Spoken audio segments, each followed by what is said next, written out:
This chapter is called Story of a Family. I'm not going to turn the freaking the camera, because my bangs are messy. I don't like that. Japan shifted his position and leaped at America. He used a haul of petals to block America's vision.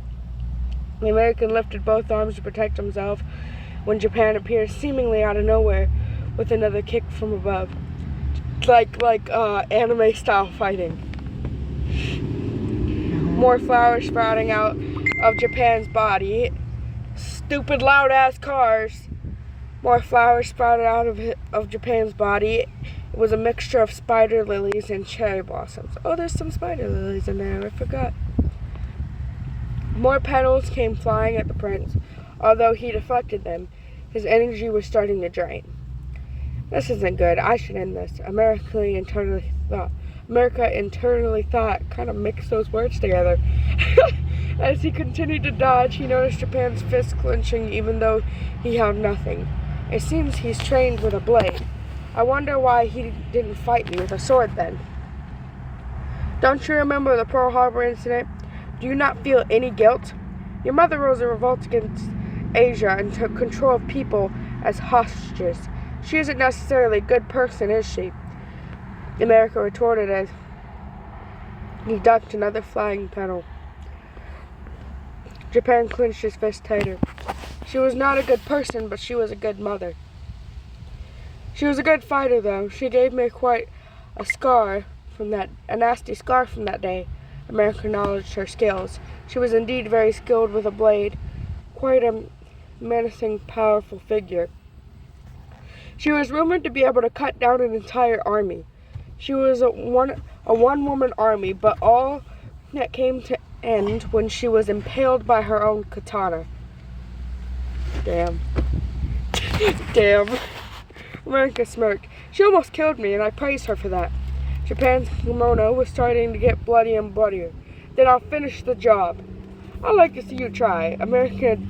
As America dodged and dodged, a shiny object fell out of his pocket and slid along the floor, only stopping when it hit Rush's foot. The tall male picked it up. It was a pendant with an emerald embedded into it. It shone beautifully in the light, but the gem was cracked. It was like someone smashed it and glued the pieces back together. The bell rang. Its deafening sound pierced through the hallways. Japan himself stopped in his tracks. You're lucky this time. Next time I'll definitely get my revenge. I could do this all day. Why aren't the teachers stopping them? Because fighting is kind of allowed. Kind of. Of course, that's bullshit. But he didn't care. The Japanese man's foxtail disappeared along with his figure. The small crowd, hiding behind the pillars from a distance, also scattered. They seemed quite unsatisfied at the result of the fight. A figure amongst the crowd smiled and then walked away. Rushter whipped his head towards them. The dragon had sensed something for a split second, an imposing aura, but the figure had already left as fast as they came. China. Yeah. He's basically trying to study his fighting tactics and shit, because he's a nosy fucker. He's just like fighting tactics and stuff. Yeah. America skipped over to Russia's side. What you looking at? It's nothing, never mind. The Russian shrugged it off for now. He paused for a moment when he saw a few cuts and bruises on America. Nothing too major. Do you need help to treat your wounds? America chuckled in amusement. Whenever America smiled or laughed, an odd feeling wells through Russia. It's probably annoyance. I have regeneration. The injuries aren't too major either, so I think I'll be fine on my own. America said that. As America said that, Russia noticed a few cuts start to close up. Japan has quite the powerful ability. It was able to pierce through my defense, which isn't an easy feat by normal means. Russia rolled his eyes with a sigh. You were analyzing his ability. I knew it. That's why you weren't attacking. The American smiled till his eyes curved. You know me so well. I mean, I wouldn't want to end the fight so quickly, so I let him deal some blows. The hallway was empty already. Other than the two of them, their voices echoed through it as they spoke. Did you really have to analyze his ability in that way? Oh, are you concerned about me, or do you want me to analyze your ability as well? Before Russia could reply with a sneered remark, America had slid away and grabbed the taller man's tail. The prince lightly traced his fingers on the tail from one end to the other. He's trying to fucking see, like, how strong his tail is and shit, but he's a fucking weirdo about it. Cause he doesn't have personal space. Basically, he's just You're saying how strong his tail is and shit. He can do what he wants. Yeah. Yeah, he's so weird about it too. His body immediately stiffened at his touch. I'll estimate you can probably carry a boulder.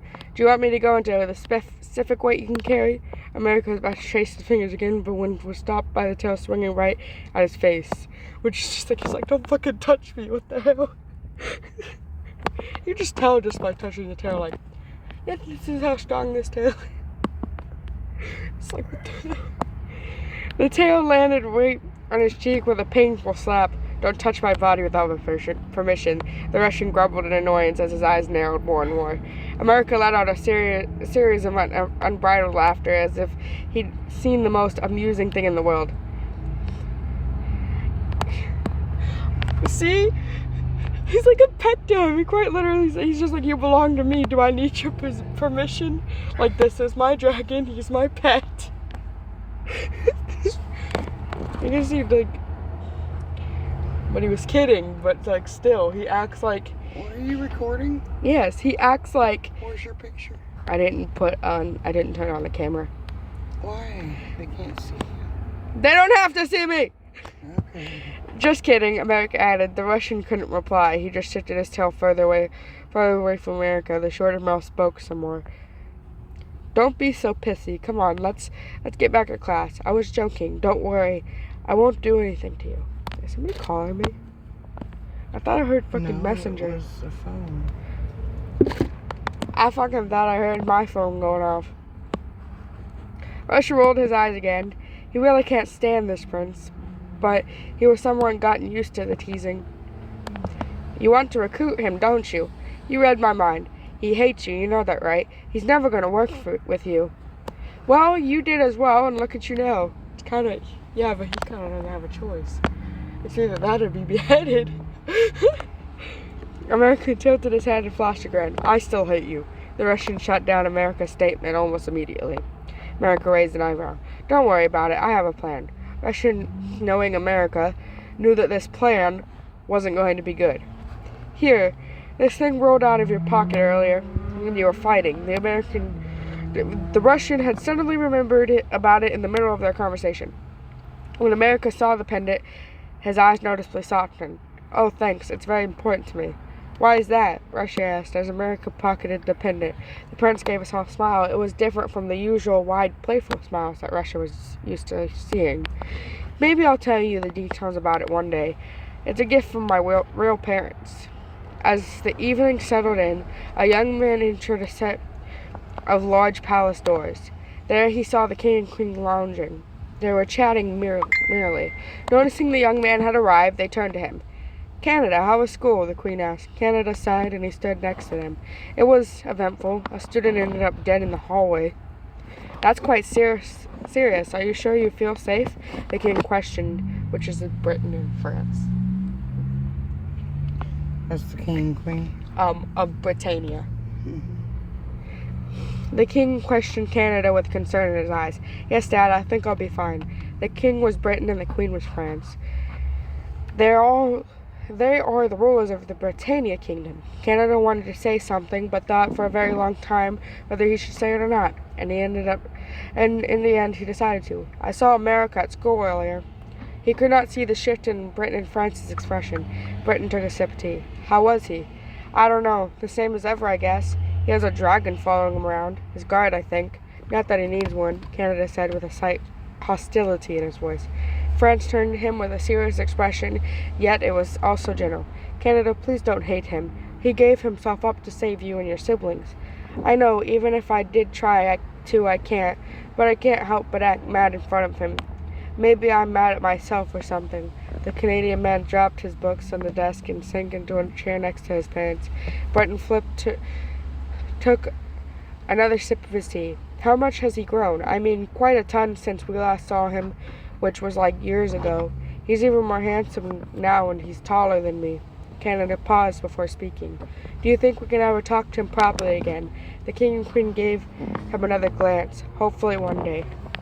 This is a family portrait of him. It's France, Britain, Canada, America, and then New Zealand and Australia. So it helps with leading up to backstories. Talent, that's what it is.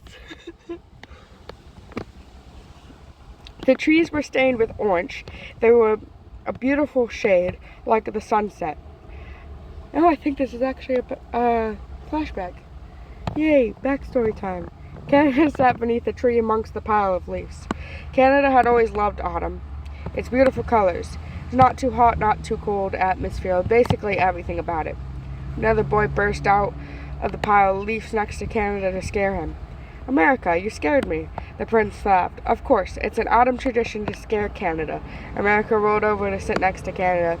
Want to hear of another cool thing I did with my ability last night? Canada rolled his eyes. No way. I know you're an absolute genius and prodigy and everything. I'm not letting you show off anymore. Geez, you're so mean. Anyways, I heard the what is it? Tyrannical? Tyrannical, that's what I thought, but I want to make sure. Tyrannical Central King came to talk to Mom and Dad about something. What do you think they were talking about? Canada raised an eyebrow. They're probably talking about politics and stuff.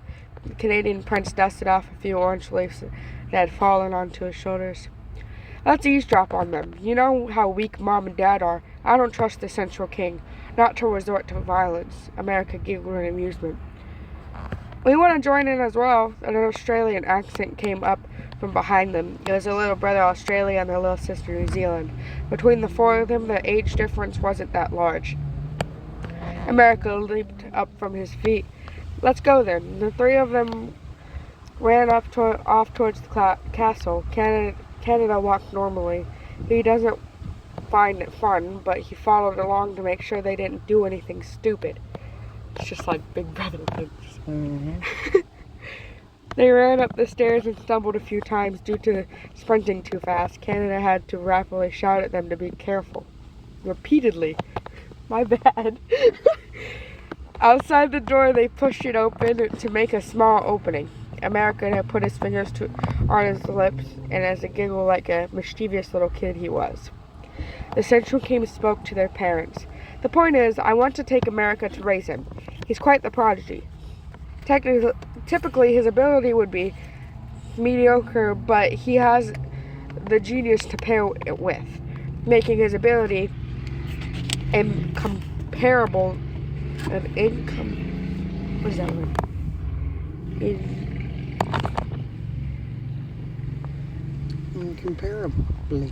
Incomparably dangerous weapon. No, he's our son, and he isn't even a teen yet. It doesn't matter if he's a prodigy. We don't want him to do something against his will, something that he doesn't find enjoyable. Fran spoke up. Her voice held certainty, and it was more like nothing could shake her. The Central King paused, then spoke again. Insolent Queen and King, you two are the weakest ones out of all the other kingdoms. After all, your abilities are quite worthless. America is going to be a part of my family from now on. He doesn't need to be exposed to the likes of you. I don't know how you could have gave birth to such an amazing child when you're like this. France shut up, but her gaze was unyielding and her fists were clenched. We said no. Britain slammed his fists on the desk. Then I offer you a proposal. Either hand him over to me, and I won't do anything to your kingdom, or I'll take his siblings instead of him. Britain leaped up from his seat in anger. But he was powerless. His ability was merely to be able to move small items, but that's it. We know you're going to brainwash him and manipulate him into being your little human weapon. We would never agree to such a thing.